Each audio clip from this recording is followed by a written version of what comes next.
Assalamualaikum warahmatullahi wabarakatuh. Om Swastiastu, Namo Buddhaya. Salam kebajikan dan salam sejahtera untuk kita semua.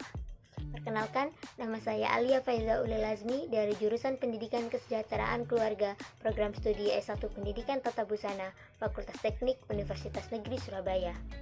Tujuan saya di sini, saya ingin menjelaskan dan menceritakan sedikit rangkuman dari apa yang saya ketahui tentang Pancasila sebagai ideologi bangsa dari negara Indonesia.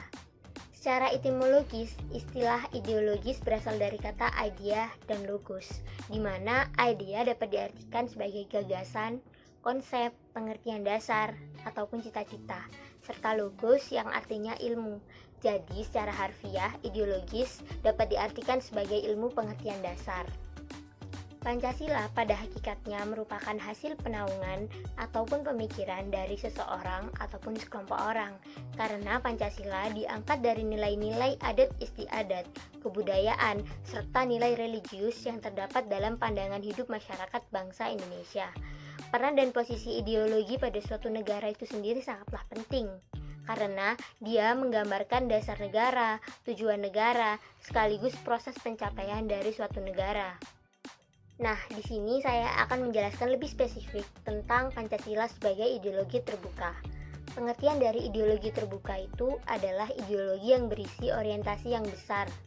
Dalam ideologi terbuka, terdapat cita-cita dan nilai-nilai yang bersifat mendasar dan tidak langsung bersifat operasional. Oleh karena itu, setiap kali harus dieksplisitasikan, dan eksplisitasi dilakukan dengan menghadapkannya pada berbagai masalah yang dilakukan dengan silih berganti melalui refleksi yang rasional, sehingga terungkap makna rasionalnya. Maka dengan demikian, jelaslah bahwa penjabaran ideologi dilaksanakan melalui interpretasi dan reinterpretasi yang kritis. Gagasan mengenai Pancasila sebagai ideologi terbuka mulai berkembang sejak tahun 1985. Namun, semangatnya sudah tumbuh sejak Pancasila dikatakan dan ditetapkan sebagai dasar negara. Ideologi Pancasila dikatakan sebagai ideologi terbuka karena memiliki ciri-ciri di antaranya: 1. Nilai-nilai yang ada dalam Pancasila. Kedua, tidak ditetapkan oleh negara, tetapi digali dan ditemukan oleh masyarakat itu sendiri. Ketiga, bukan diambil dari keyakinan ideologi seseorang, tetapi merupakan hasil konsensus dari musyawarah masyarakat. Keempat, ideologi terbuka bukan dibenarkan, tetapi dia dibutuhkan. Kelima, dia tidak operasional, tapi dioperasionalkan melalui seperangkat konstitusi dan perundang-undangan lainnya. Keenam, Pancasila sebagai ideologi terbuka senantiasa berkembang seiring dengan perkembangan aspirasi untuk mewujudkan cita-citanya dalam hidup berbangsa dan bernegara demi mencapainya harkat dan martabat kemanusiaan. Sebagai ideologi terbuka, Pancasila juga merupakan orientasi ke depan yang mengharuskan bangsanya untuk selalu menyadari segala situasi kehidupan yang sedang ataupun yang akan dihadapinya, terutama dalam era globalisasi dan era keterbukaan dunia dalam segala hal, sehingga ideologi Pancasila mengkehendaki agar bangsa Indonesia selalu berada dalam ikatan Negara Kesatuan Republik Indonesia.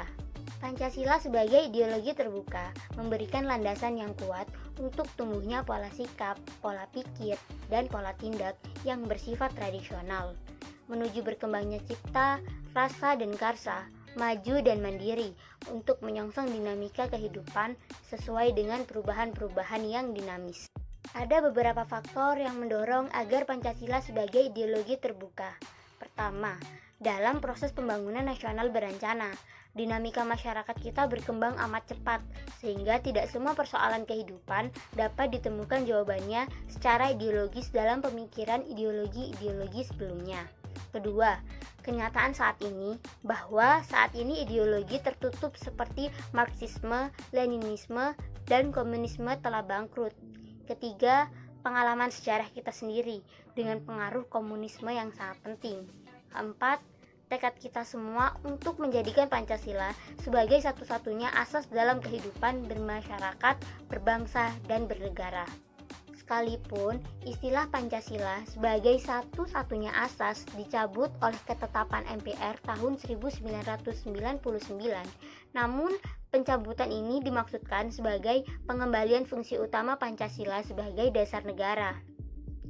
Dalam kedudukannya sebagai dasar negara, Pancasila harus dijadikan jiwa bangsa Indonesia dalam kehidupan berbangsa dan bernegara, terutama dalam pengembangan Pancasila sebagai ideologi terbuka. Di samping itu ada faktor lain, yaitu adanya tekad bangsa Indonesia untuk menjadikan Pancasila sebagai alternatif ideologi dunia. Nah, demikian sedikit penyampaian rangkuman atas apa yang saya ketahui tentang Pancasila sebagai ideologi bangsa dan negara Indonesia. Semoga bermanfaat bagi kalian semua, dan apabila ada salah kata, saya mohon maaf. Wassalamualaikum warahmatullahi wabarakatuh. Bye-bye.